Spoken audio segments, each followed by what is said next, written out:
Me and my friend Mike were hanging out during our Christmas holidays. We were playing computer games. We were enjoying being inside in the cozy house as it was cold outside, but we soon got tired of being cooped up inside, so went out for a walk up the road from my house. We passed an old house that people said was haunted. My friend asked me, "Is that really haunted? It looks so cool." I said, "I'm not sure is it haunted, but people say it is." My friend said, "We should go into that house. It would be so cool." I said, "No way, I don't want to go in there. It's really old. Even if it's not haunted, it could fall down on top of us." My friend laughed and said, "Come on, if we don't go into this house, we will be laughing about this in about 20 years' time, laughing that you were scared to go in." My friend laughed again. I didn't give in, so we just went back home playing more computer games. I didn't see my friend anymore after that, as he had moved to the next town, and there was no social media back then that people could stay in touch with. 20 years later, I was watching a Christmas movie on TV, and there was a knock on the door. I got up to answer it. Before I answered, I could see a young boy with what looked like a bag walking out on the road. I looked down at my footstep and noticed a paper. I picked it up and read it. The heading read, "Young boy's remains found during the demolition of an old house." It continued to explain what I knew was my friend. I wondered how he could have ended up in the house, as we didn't go in that day. I went back inside and sat down on my chair. On Christmas morning, I was opening my gifts and came across one that had no name on it. When I opened it, there was a note inside, which read, "If you had just gone in that day, 20 years ago with me, we would be laughing about it a different way. Today, like I said. But now I'm dead, as I went in myself a week later and was killed by a guy dressed as Santa Claus." Suddenly I jumped as my doorbell rang. I wondered who it was, still in shock by getting a letter from my friend who was killed by a guy dressed as Santa Claus 20 years ago. I didn't even realize he was killed until now. I just thought I didn't see him since he moved town. The doorbell rang again. I snapped out of my daze and went to answer it. There was a guy dressed as Santa Claus, holding a knife, and he said, "Happy Christmas." He stabbed the knife into me as I was lying down on the ground. I knew I was dying. The Santa Claus smiled down at me and said, "That story in the paper was a bit fabricated. They picked up on a little white lie. You see, it was me who killed that guy, dressed up as Santa Claus." Yes, you guessed it right. If you guessed I am your friend. Yes, I was your friend, until they put me away 20 years ago, and they put me away for 20 years. They said they'd only put me away until I was 18, but this annoying guy got a bad beating in the place they kept me. It's amazing and funny how they picked up on a little white lie 20 years later. But wait, you might ask, what are the remains of the person killed there? If it wasn't me, then who is it? Oh, I better fast forward telling this story before you bleed to death before you hear the end. The remains you see were of me. The bastard cut my fingers off and knocked a few of my teeth out in the struggle when I killed him. Wasn't it coincidence they only discovered it 20 years later, exactly from the date we went into that house? Yes, I keep a diary, that's how I know. I gave an anonymous tip because I knew that my mom had told everyone I went missing. They didn't want anyone knowing their precious little son was locked up in an asylum. They just threw me in there and forgot about me. They said I was missing, and that's why the paper assumed it was me that was killed in that house. After all, The media didn't know there was no man killed there that day. They were so good in covering up my disappearance. I would have never been locked up if that Santa Claus didn't attack me 20 years ago.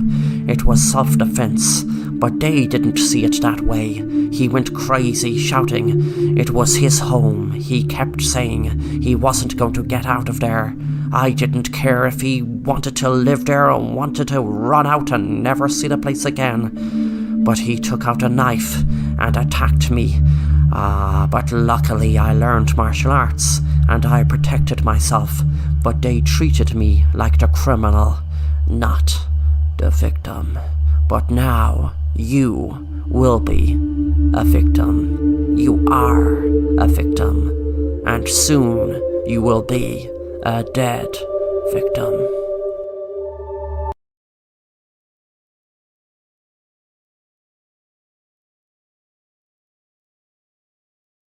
Two weeks later, I was in a hospital and was shocked I was alive. A man was standing next to me and spoke. "Jake, I am your psychologist. I need to tell you something. For years and years I have been your psychologist, and I must say you're my most interesting patient. You suffer from something called a dissociative disorder and have a split personality. You often spoke about a friend called Mike growing up to your mom and me.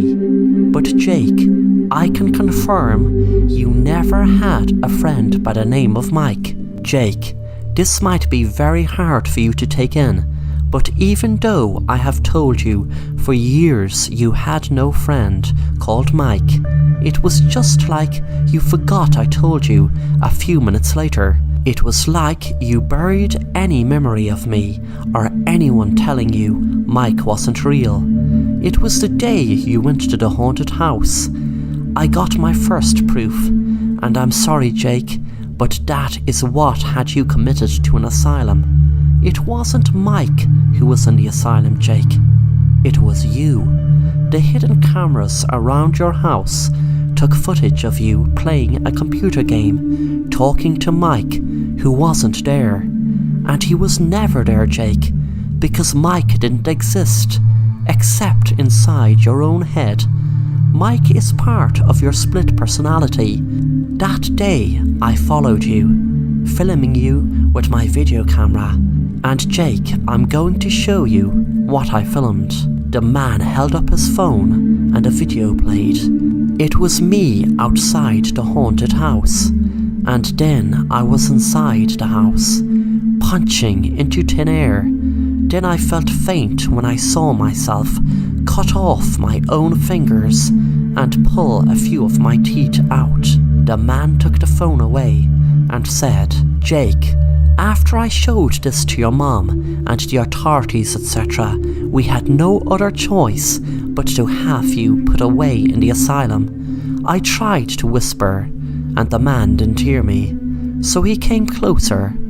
I took out the fork I kept from dinner and stuck it in the man's eye, then said, 'You should have left me and my friend Mike alone.'"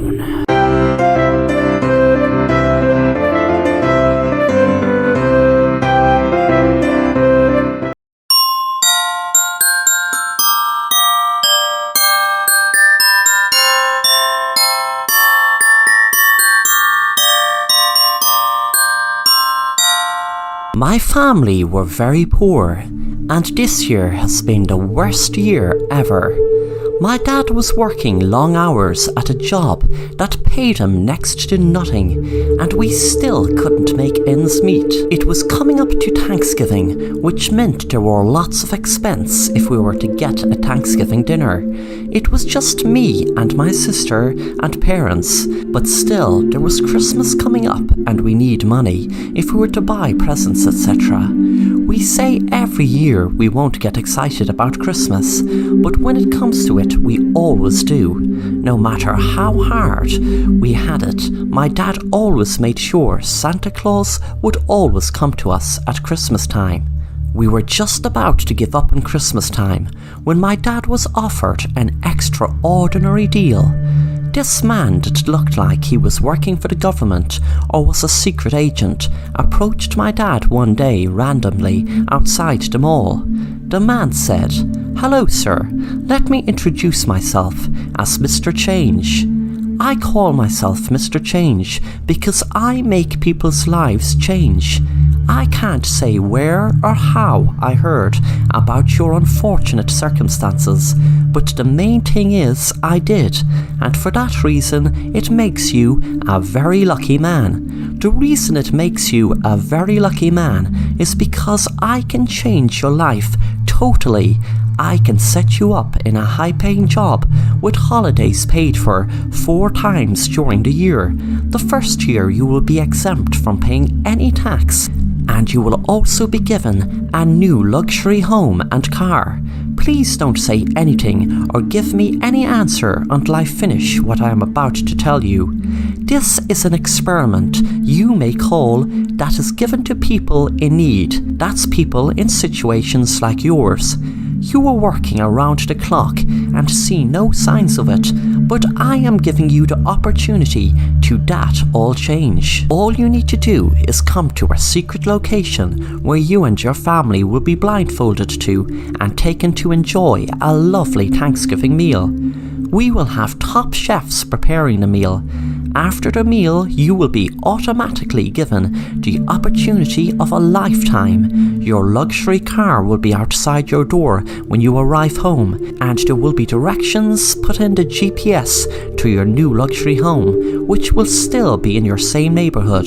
You will be able to start your new job next week, and to top it off, we will be putting $100,000 into your bank account to set you up. You will have another task at Christmas time, where you will have to cook the Christmas dinner this time. You will be given the ingredients, and all you have to do is be the chef. When you have the dinner cooked and eaten, you will be able to enjoy your life of luxury with no more things to do. You will have no more tasks, but if you don't finish the task of cooking the meal, then I am afraid everything will be taken from you, and you will be back to the way you are right now. On Thanksgiving, we were all put into a car and blindfolded. It all seemed really weird and like something out of a thriller movie, but my dad told me that it will be all worth it, that our lives will change completely for the best. When we arrived and were in the secret location, we all ate the most beautiful tasty dinner. It wasn't turkey, but it tasted beautiful. From Thanksgiving to Christmas, we were living the high life my dad enjoyed, driving around in a sports car, and my mom loved shopping for dresses and getting the best makeup artists to get her ready for big nights out my dad and her used to go to. They usually loved going to fancy restaurants. When it came to Christmas Day, the same man was in our house. He looked at my dad and said, "Well done, sir, you are doing great. You have just one more task to do, and then this luxurious life is all yours. This is a pass-it-on experiment, but you're not to tell a living soul about what it is.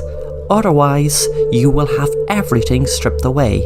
The next task and last task is the same as what the other lucky people did before ye.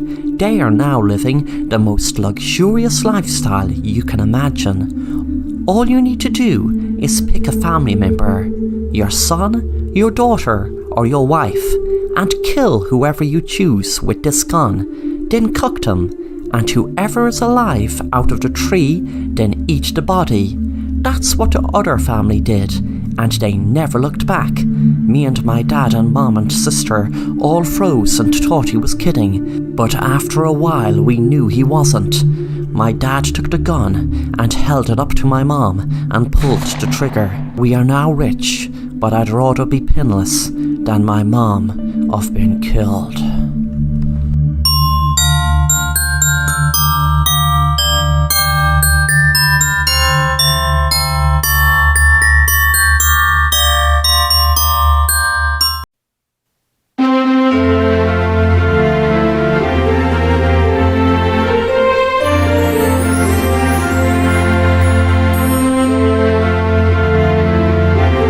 It was Christmas Eve, and Carmel was very excited, looking forward to Christmas, and knew she couldn't sleep with anticipation of Santa Claus bringing her presents to her in the morning. Herself and her mom and dad were leaving a glass of milk and a carrot out for Santa and his reindeers, what they did every Christmas Eve. Then it was time for her to go to bed, her mom and dad told her. As she went to bed, she found it hard to get to sleep with excitement. She heard a noise from downstairs, and being so excited, hoping to catch a glimpse of Santa Claus, she went downstairs. And to her surprise, she saw a man at the kitchen table. She turned back slowly and crept up the stairs and went into her parents' room, nudging her mom awake. Carmel said, "Mommy, Mommy, Santa Claus is downstairs." Her mom said, "That's great, sweetie, now go back to sleep, or he might get mad and not leave your presents." Suddenly, Carmel's mom heard a noise from downstairs, so she went down to investigate. Her heart pounded in her chest when she saw a black figure in her kitchen running out of the door with their turkey. Carmel couldn't understand why her mom was so afraid. The figure Carmel thought to be Santa was a thief who broke into their house on Christmas Eve.